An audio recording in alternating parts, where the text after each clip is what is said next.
సూత సుతునకు నీకు అర్హత లేదందువా. ఎంత మాట. ఇది క్షాత్ర పరీక్ష గాని క్షత్రియ పరీక్ష కాకూడదు. ఇది కుల పరీక్ష అందువా. నీ తండ్రి భరద్వాజం జన్మమెట్టిది, అటు దుభుక్షాకరమైన నీ సంభవం ఎట్టిది.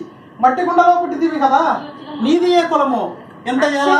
అస్మత్ పితామహుడు కురుకుల రుద్రుడైన ఈ శాంతనవుడు శివసముద్రుల భార్య గంగాగరమును జనించలేదా? ఈయనదే కులము నాతో చెప్పించడమేమయ్యా.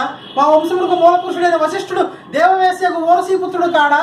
అతడు పంచమజాతి కన్యాయన అరుంధతి శక్తిని, ఆ శక్తి చండాలంగా పరాశరుని, ఆ పరాశరుడు పల్లెపడిసిన మత్స్యగంధకు మా తాత వ్యాసుని, ఆ వ్యాసుడు విధవరాండ్రాన్ని మా పితామహ అమ్మికతో మా తండ్రిని, పితామహ అంబాలికతో మా తండ్రి పాండురాజును, మా ఇంటి దాసితో ధర్మ నిర్మాణచరుడని మీచే కీర్తింపబడుతున్న ఈ విదురదేవుని కనలేదా?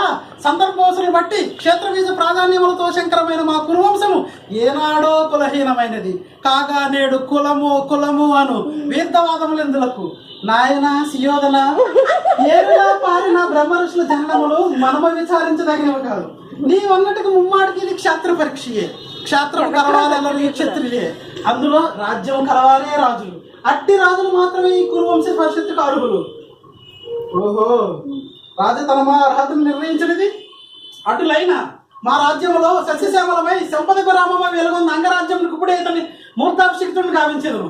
సోదరా దుశ్శాసన, అనర్థ కిరీటంలో వేగమగా తెమ్ము. మామ గాంధార స్వరూపమ సురుచిని మణిమయ మట్టి సువర్ణ సింహాసనం పరిజనులారా నదితో ఏమనుకోండి. కళ్యాణ పట్టులారా మంగళ తుర్యారం సుస్వరంగా మోగండు. వందీ మాగదులారా కర్ణ మహారాజు కైవారం కొనండి.